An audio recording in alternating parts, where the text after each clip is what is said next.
আসসালামু আলাইকুম।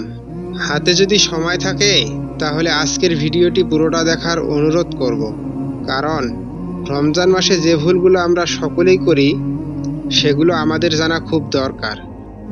নাম্বার 1, রোজার রাতে স্ত্রীগমন হারাম মনে করা। নাম্বার 2, রোজা অবস্থায় স্ত্রীকে চুম্বন করাটা হারাম মনে করা। নাম্বার 3, রোজাদার ভুলবশত খেয়ে ফেললে রোজা ভেঙে গেছে বলে ভুল ধারণা করা।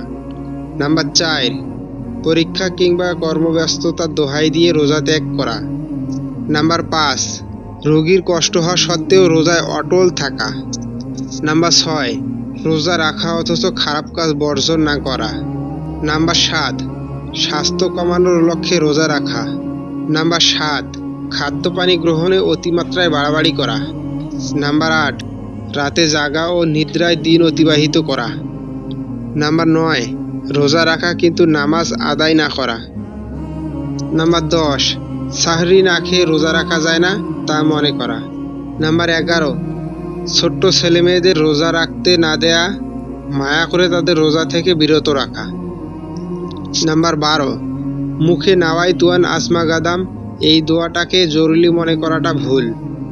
নাম্বার 13, গোসল ফরজ অবস্থায় সাহরি খাওয়া যায় না, এটা ভুল ধারণা। নাম্বার 14, অনেকে মনে করি যে মুখের থুতু ভিতরে গেলে রোজা হবে না, এটা একটা ভুল ধারণা। নাম্বার 15, দাঁত ব্রাশ করলে রোজা ভেঙে যায় না, যদি মনে করি যে রোজা ভেঙে যাবে তাহলে এটা ভুল ধারণা।